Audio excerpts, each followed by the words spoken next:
Greetings and welcome to In Depth. I'm Dike Rostant. We are even closer to the April 13 TTFA elections. Time now for a conversation with presidential candidate Kieron Edwards. And of his slate, we also have Jameson Rigues.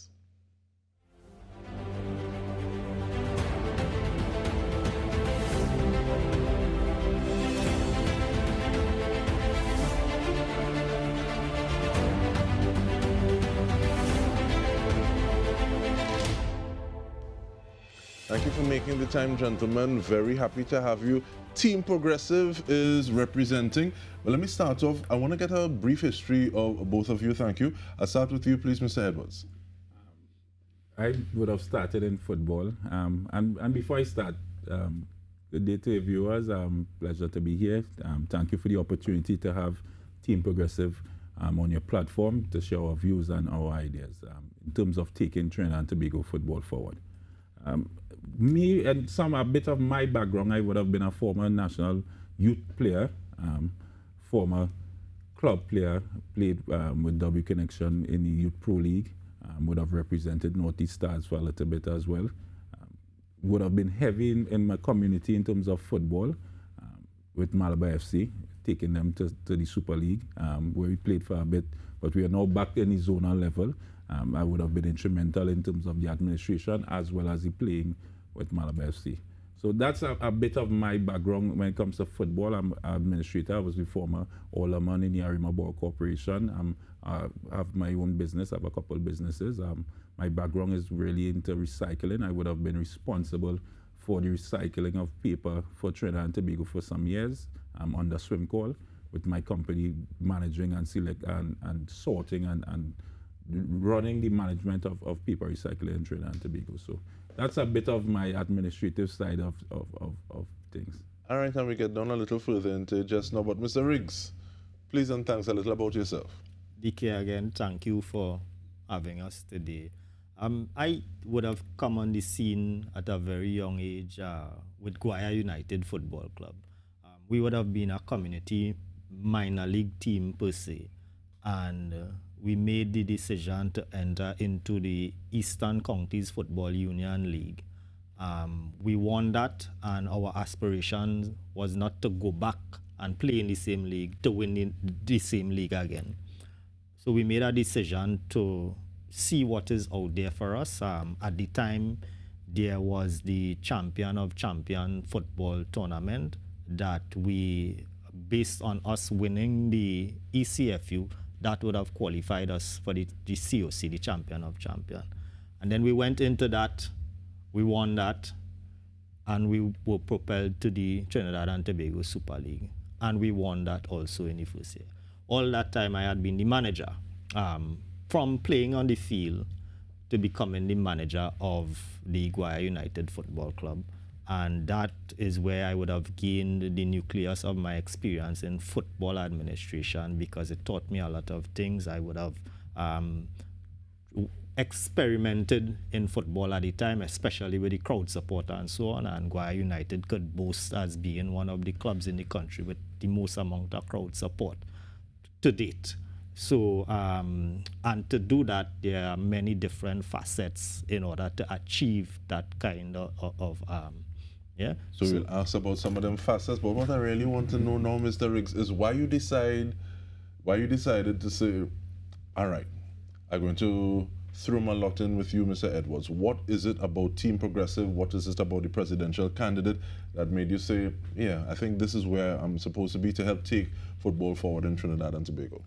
So, and I love this question because Mr. Edwards and I would have fought against each other in a Super League election, right?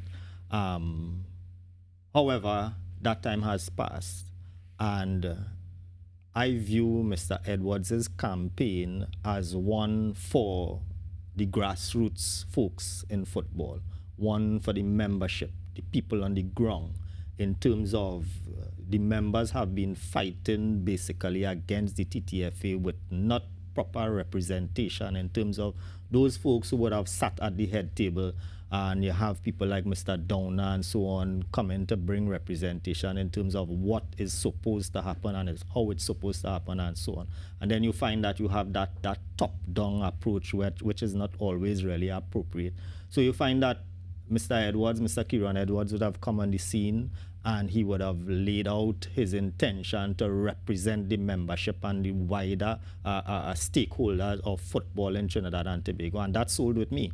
So I bought into that and I decided that, yes, this is the slate that I would very much appreciate being on in order to look at the long-term prospects of football in Trinidad and Tobago. And I'm always happy to ask this question to the people that you're moving with, because self-praise is no recommendation. So hearing it from you and hearing it from somebody else could be very different things. But you spoke about Mr. Downer, Mr. Rigues. Mr. Edwards, who are some of the other people, who are the other members of the slate? So we have, as the first vice president, Mr. Colin Murray, wealth of experience as a senior manager at Carib. I think it was important. His strength in terms of public relations. I think Mr. Rigues would have mentioned that membership-driven, centered approach we want to have. I think for too long the membership has been carrying out about the lack of communication from the executive, and I think having someone like Mr. Colin Murray on our slate would help in terms of that communication. It's important to me. We have Jameson Rigues as a third vice president. We have Mr. Downer as our second vice president. We have ordinary members, Mr. Budu, my ASP within the police service, the chairman of police football. It's important to have him there as well because we want to take, as we said, grassroots football. We know of the issues in terms of crime and whatnot. So having someone like him involved in the executive and decision making when we're doing programs, sending persons to communities, understanding the challenges that we may face in terms of the borderlines and whatnot. We also have 2 accountants on our slate, knowing that the normalization committee would have been placed on Trinidad and Tobago football based on finance. We have 2 certified accountants on our slate. Mr. Ryan Nunes, the owner of AC Power Spain, the top team currently in the TT Premier League. And we have Alicia Austin, also a chartered accountant. So we have 2 accountants to help manage that situation. We also have Mr. Shelton Williams from Tobago, someone strong in administration as well. Phoenix, being the vice president of Phoenix Football, the top team in Tobago, a team that has structured from top to bottom, having a masters team, having youth teams, having a women team. So it was important for us to get one of the best persons to represent Tobago, and as well as we have Mr. Alan Logan, prison officer, someone understanding the challenges of youth as well, being heavy in the administration in terms of the prison service. It was important that we got a group that really represents the different facets of Trinidad and Tobago football. I want to talk about that representation when we return, but we are speaking with Mr. Kieron Edwards as well as Jameson Rigues. We are speaking ahead of the TTFA election that is taking place on the 13th of April. Stay with us. We come back after this.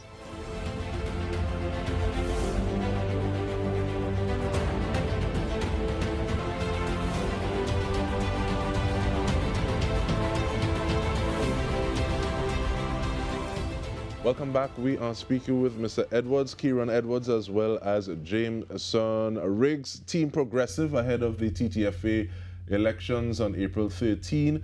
And the way that you described that spread, Mr. Edwards, and even looking at top to bottom, when you were describing Phoenix and saying, well, they have representation at all levels of the game.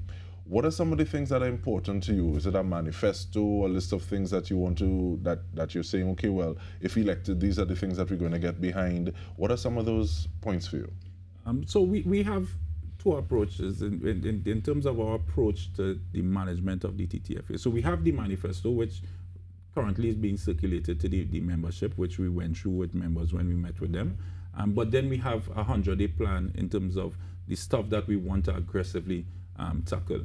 So I would speak on some of the things with the 100-day plan. So for example, we want to aggressively tackle in terms of sports science, in terms of setting up a sports science unit. We are already in discussion with some of the leading medical persons in Trinidad and Tobago when it comes to sports medicine to understand, one, recovery, injury prevention, to understand what do we have to do in terms of when we have games, if we're talking youth development, but we want our kids to excel. Some of the issues would have come out of our last game with the person saying that we want to attack more, just on a football discussion.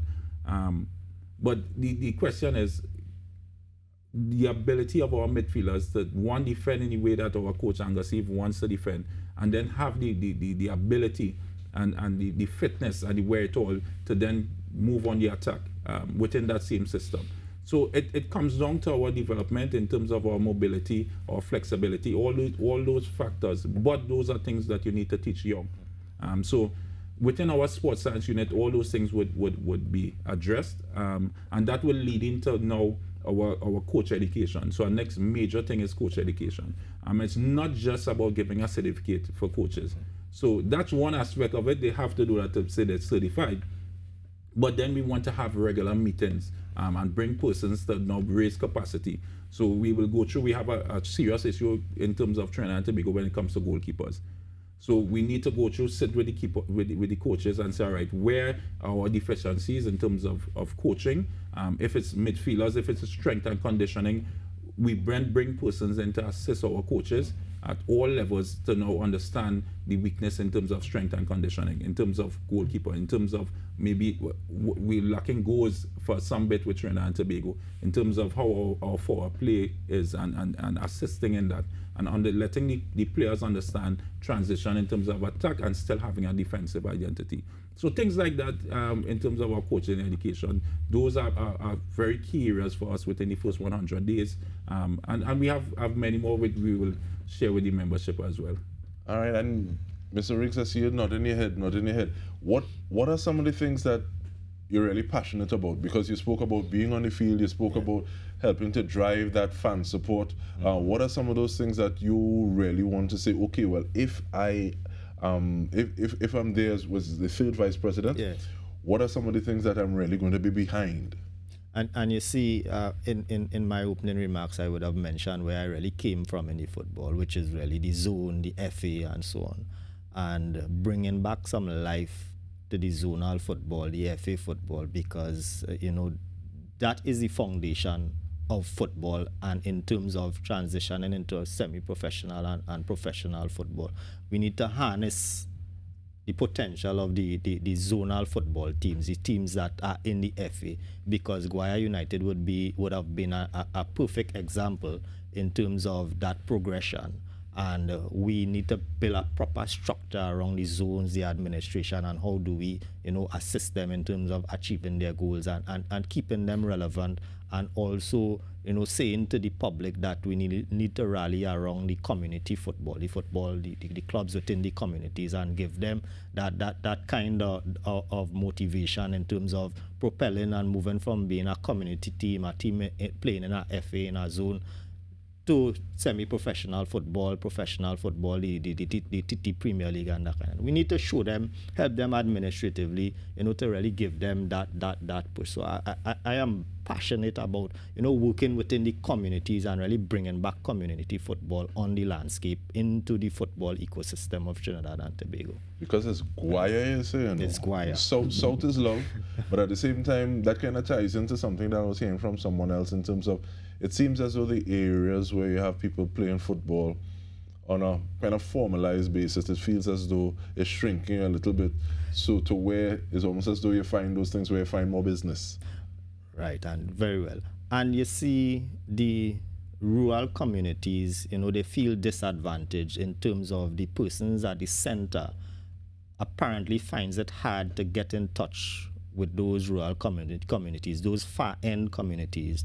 And there are so much talent that comes from those areas, so much footballing talent. But then with the feel of neglect demotivates administrators and players alike. So we need to create a structure around that where we are in touch with those far-end teams, those far-end players, those far-end coaches and administrators and so on. So I have a lot of passion in that area, yeah. And I'm praying that includes Tobago as well. I remember one time when I was fighting on football, people tell me I should have been a keeper, but I don't know about that. Yeah, had it better. But we went to Tobago and ran against a team coached by Bertie St. Clair of blessed mention. If my tongue dropped any lower, I would have been running on it because the difference in my conditioning as opposed to them. But I think you said between you there are about 200 years worth of experience, but at the same time there's another slate running.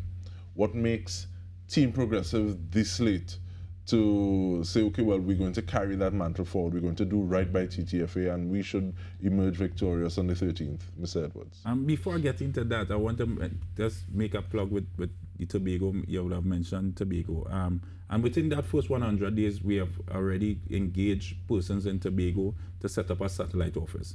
So it's important for us the same issues that we face in terms of coach education, in terms of the management and the administration of the game.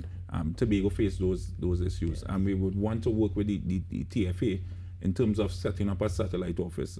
We would have been in discussions, we would have had discussions with the clubs in Tobago, and they want to have a similar setup like the home of football in Tobago, where we can have courses done, we can have training done, teams can come from abroad and take part in their summer training, pre-season training. So we have within the first 100 days a plan in terms of engaging Tobago and bringing back that life to Tobago through the TTFA in football. And even pulling people in from outside would be a nice thing, because I'm sure people be happy for a little rest and recovery in some of the beautiful waters that we have. Yeah. Of course. But your second answer, thank you. Yes, and when it comes to why choose Team Progressive over, you would have mentioned it with your question in terms of having over 200 years of experience.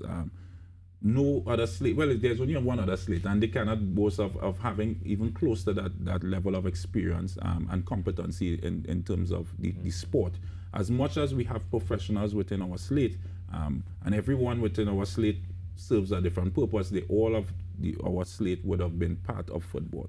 They understand the football, and it's not just having experience or having a skill. It's being able to translate that experience and those expertise into football. And we have seen over the years persons coming from different walk of life being executives and not being able to lead football. And there's a difference between being a manager in an organization and being a leader.